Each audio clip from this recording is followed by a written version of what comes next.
Hi, this is Alcan. Welcome back to my channel. Good evening.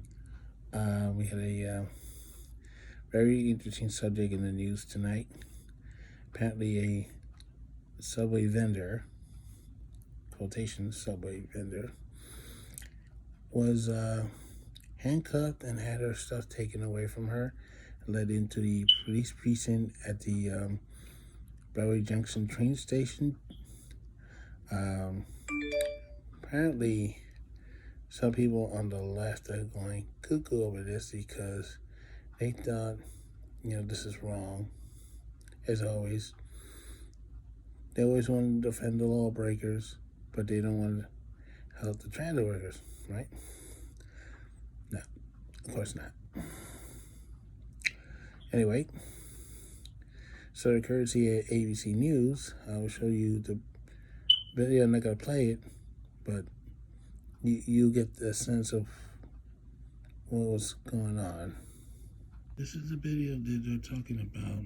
This vendor was told 10 times she can't sell her stuff on the subway, but she does it anyway. 11th time, she got a nasty surprise. This time they took away her stuff, handcuffed her, and people may upset about it, which is wrong. Welcome back. Well, as you can see in the photograph, she was surrounded by uniformed police and an undercover. They explained this to her about 10 times in both languages. Apparently, she just doesn't get it. So this lady commuter was filming this thing. She was outraged. She thought they were doing the wrong thing, but the reality was she was warned 10 times. She was given 10 summonses.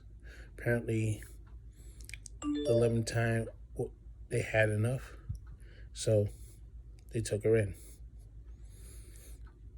They gave her another summons, and they took her stuff away, which they're supposed to do.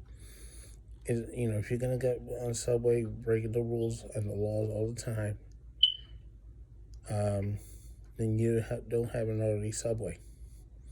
She's upset about it, but the fact is, the rules and the laws are there for a reason. It's not for decorations.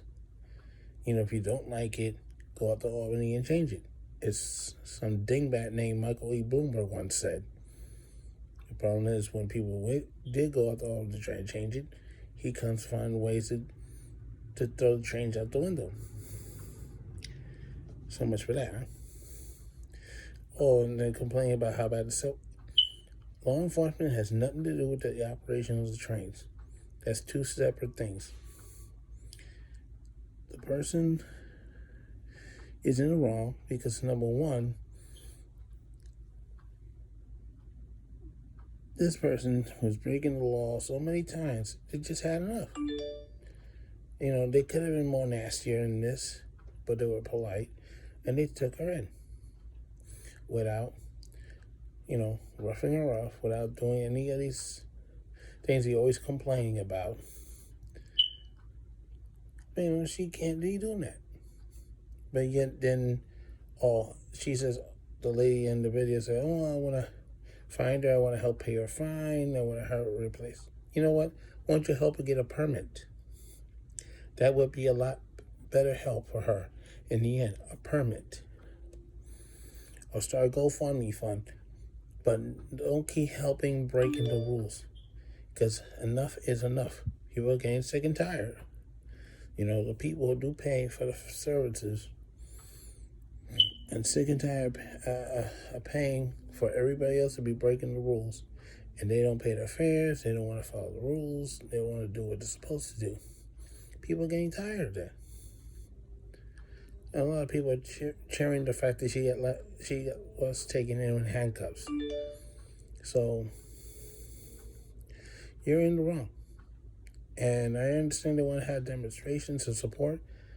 I would not give these people a permit. No. She's in the wrong, and they want a permit to protest? No. Don't not give these people no permit. And city officials, they're no better either. I had the public advocate was like outraged at what was going on, why is this happening, and a city council person doing some garbage on Twitter. Let me tell you something, folks. She was breaking the rules. She did it 10 times. She got 10 summonses. She didn't get the message. Now she got the message. End of story. Thank you. Next. If you're going to continue to allow the freaking lawbreakers to do what the heck they want and no consequences, then you know what? 14 years ago, you guys, the city and the state, you took money away from the transit place when they went on strike. When they broke the law, you hit them hard. So you know what? If you're gonna let the fall breakers do what the heck they want, you should get the transit place back their money. Because what you say one side of your mouth, it's not what's coming out the other side of the mouth.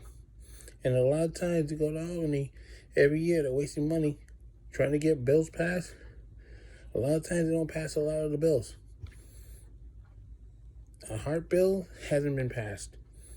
The lung bill hasn't been passed. The auto bill hasn't been passed. Tier 6 reform, that did pass, but the governor vetoes it.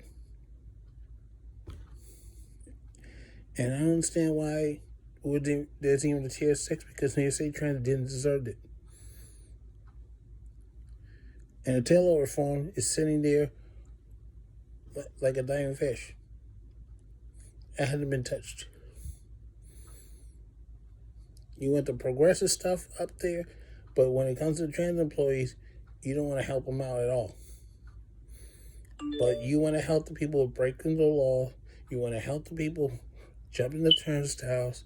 You want to help people mentally problem do what the heck they want, and they go cook on someplace like that guy in Chinatown did. He killed 4 other homeless people and injured a 5th one. And then you get upset. Oh, look what he did. And we're so sad. And you know what? No. You let them do what the heck they want. And somebody must have violated Kendall's law, because this guy having problems, he should have been institutionalized, medicated, make sure he wasn't a threat to society, but they let him do what he wants.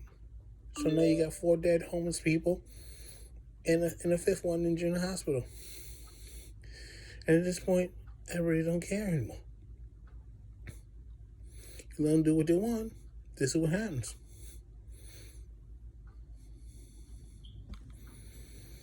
And on time, these politicians doing what the heck they want to do.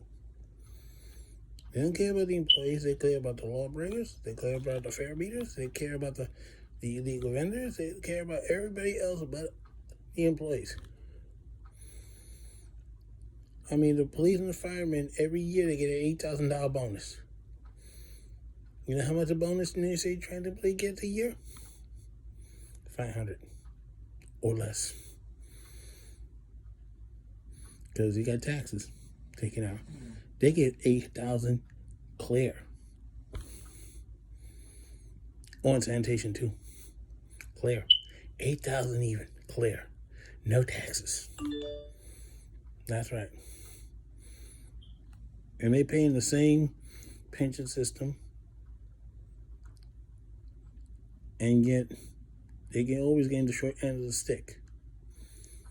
But hey, passengers, you get the short end of the stick too, because when you support the garbage they do to us, when they run out of stuff to do to us, what happens? They come and do it to you too. That's why they're running amok.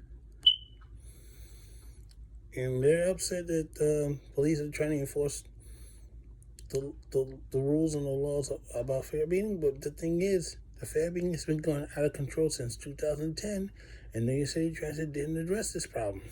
They let it go by the wayside. In other words, that moron Waldo you had as an NTA chairman didn't help the situation. You know, if you had been cracking down on the fare beating like it's supposed to, way back then, you wouldn't be having a problem now. That's all I had to say about it. So this is Al Can saying so long for now, and don't forget to stop.